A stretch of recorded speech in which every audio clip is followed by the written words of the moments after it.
हे friends, स्वागत है आप सभी का movie stock movie explain channel पे, जिस पर आज मैं रिकैप करने वाली हूँ 3 बॉडी प्रॉब्लम की एपिसोड 3rd और 4th को। तो चलिए अब आपका टाइम बिल्कुल भी ना वेस्ट करते हुए शुरू करते हैं इस वीडियो को, वो भी स्पॉइलर वार्निंग के साथ। लेकिन उससे पहले मेरी एक छोटी सी रिक्वेस्ट, वीडियो को लाइक, शेयर और चैनल को सब्सक्राइब करने की।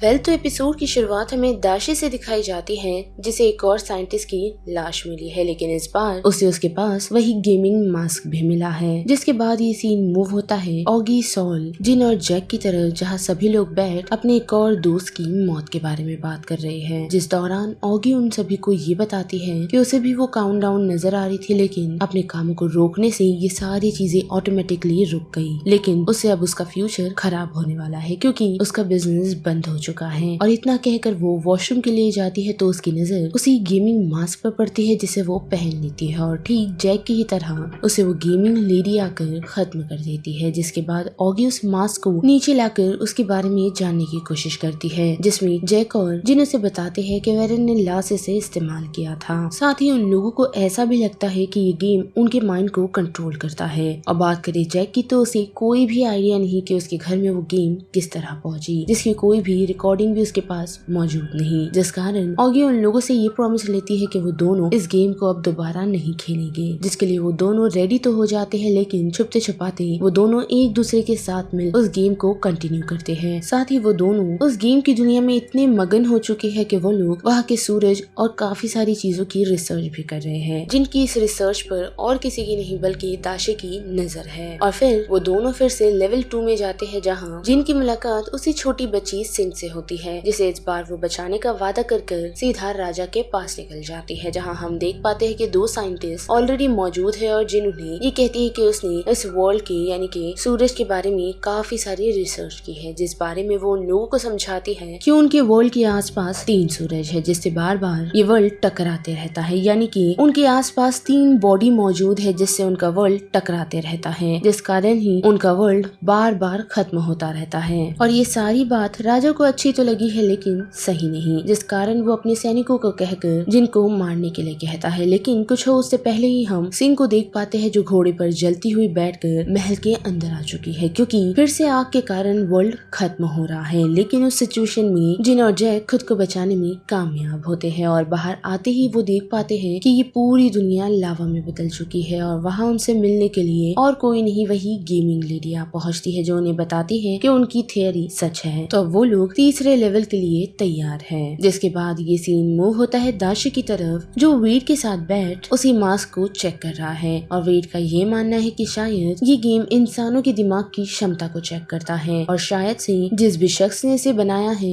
वो गेमर के दिमाग को उस तरह चलाना चाहता है जिस तरह वो उसे शायद इस्तेमाल करना चाहे। साथ ही उन्हें कोई भी आइडिया नहीं कि इन सारी चीजों के पीछे कौन है। जिसके बाद ये सीन मूव होता है ऑगी की तरफ, जिससे उसका इन्वेस्टर मिलने के लिए आ पहुंचा है, जो उसे उसके कामों को कंटिन्यू करने के लिए कह रहा है। और अगर ऑगी ऐसा नहीं करती तो वो उसे रिप्लेस कर देगा, जिस कारण ना चाहते हुए भी ऑगी रात में फिर से अपने उसी रिएक्शन चेम्बर पर काम करने की कोशिश करती है, पर उसे वो काउंटडाउन फिर नजर आने लगती है, जिससे डरकर वो सब कुछ बंद कर देती है और सॉल को कांटेक्ट करती है, जिससे उसे पता चलता है कि वो किसी और के साथ है, जिससे थोड़ा अपसेट होकर वो फोन कट कर देती है। जिसके बाद ये सीन फिर से जिन और जैक की तरफ मूव होता है, जो दोनों तीसरे लेवल में आ पहुंचे हैं, जहाँ फिर से राजा के पास पहुंचकर जिन उन्हें और उनके साइंटिस्ट को यही बताती है कि यानी कि इस वर्ल्ड को बचाना आसान नहीं। लेकिन वह मौजूदा 2 साइंटिस्ट उसे ये बताते हैं कि उन लोगों ने इसका तोड़ निकाल लिया है, और हमें दिखाया जाता है कि उन लोगों ने महल के आसपास लगभग 3 करोड़ से भी ज्यादा सैनिक खड़े रखे हैं, जिनके हाथों में ब्लैक और व्हाइट पेपर को दिया गया, जिसे वो लोग एज ए सोलार इस्तेमाल करने वाले हैं, जिन्हें वक्त रहते रहते रोटेट करना होगा, ताकि उनकी कैलकुलेशन के अनुसार लगभग 8 महीनों बाद 10,000 साल के लिए शांति आ सकती है। और उनकी कैलकुलेशन के अकॉर्डिंग हम देख पाते हैं कि सिस्टम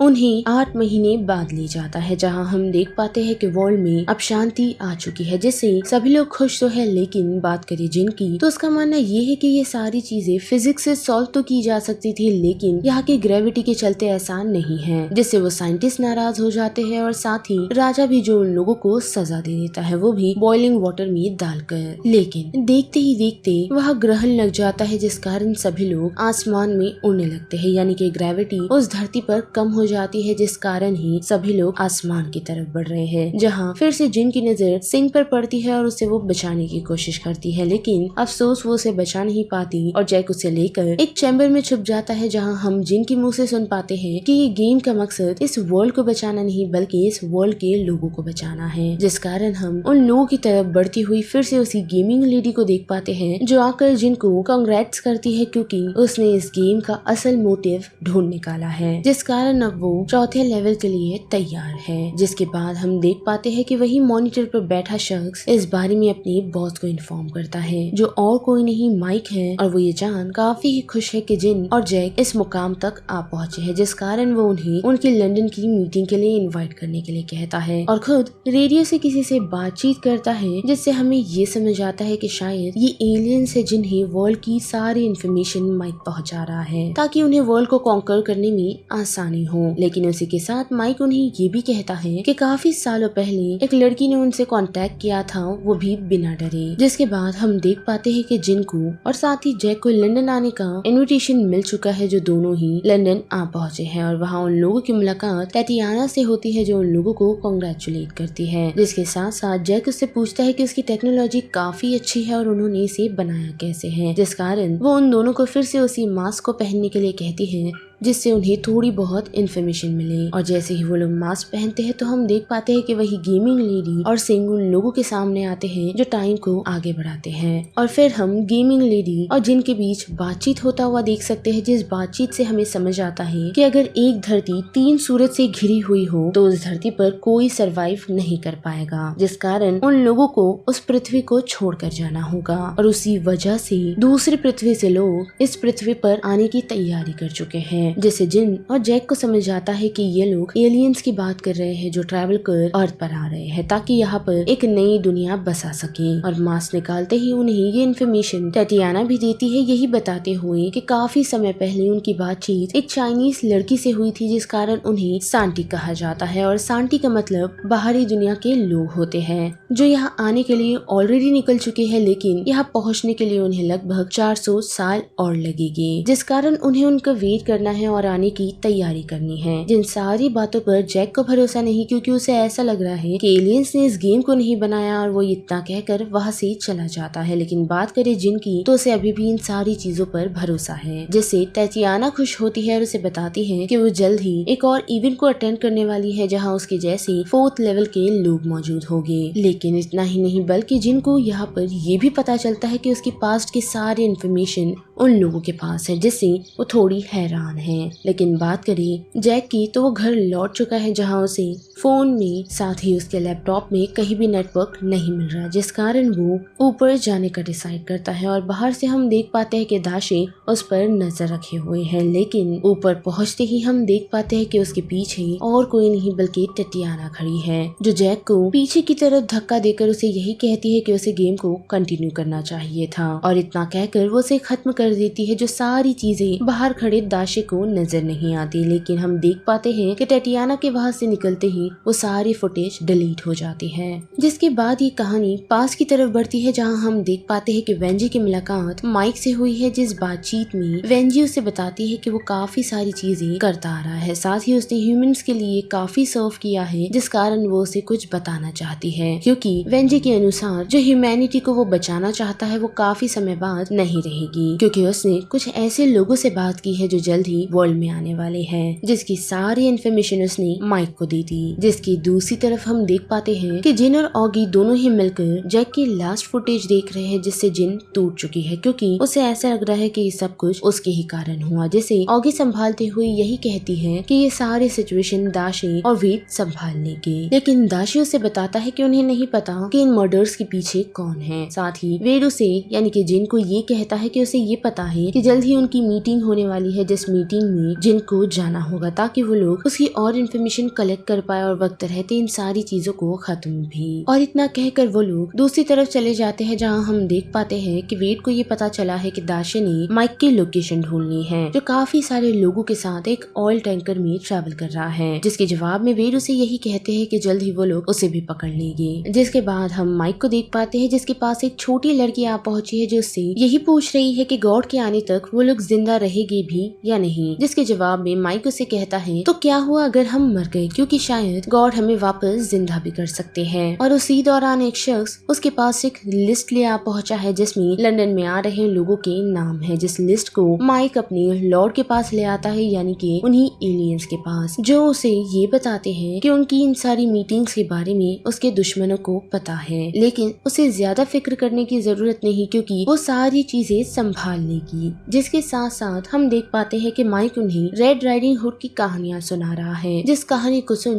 वो लोग काफी कंफ्यूज है, क्योंकि उसमें भेड़िया उस छोटी लड़की से झूठ कह रहा है, जो चीज वो लोग नहीं करती। यानी कि वो एलियंस कभी झूठ नहीं बोलते, जिस कारण उन्हें वर्ल्ड में रहने में थोड़ी दिक्कत आ सकती है, क्योंकि उनके अकॉर्डिंग अगर इंसान झूठ कहते हैं तो उन लोगों के लिए वो काफी खतरा होगा, जिससे उन्हें डर लगता है और वो लोग ऐसे लोगों के साथ नहीं रह सकते। जो सुन माइक काफी हैरान है और डर कर साथ ही रोकर उन्हें पुकारने लगता है, पर उन लोगों का कोई जवाब नहीं आता। जिसके बाद हम देख पाते हैं कि जिन फाइनली उस लंदन की मीटिंग में आ पहुंची है, जहां हम देख पाते हैं कि उसकी मुलाकात उसके जैसे और भी काफी सारे लेवल 4 के लोगों से होती है। साथ ही टटियाना उसके पास पहुंच उसे बातचीत करती है, जिस बातचीत में जिन उसे बताती है कि उसे और भी इंफॉर्मेशन इन सारी चीजों की चाहिए। जिसके जवाब में टटियाना उसे कहती है कि जल्द ही उसे उनकी फाउंडर आके सारी इंफॉर्मेशन देगी। जो आवाज सुन दाशी को समझ आता है कि शायद उसने उस लड़की की आवाज कब्रिस्तान में सुनी थी, तो उसके अकॉर्डिंग वो सभी लोग उनके बारे में जानते हैं। जिसके बाद हम देख पाते हैं कि उनकी को फाउंडर सामने आता है, जो और कोई नहीं बल्कि वेंजी है, और उन्हें वो बताती है कि वर्ल्ड को इंसानों ने खराब कर दिया है, और अब जबकि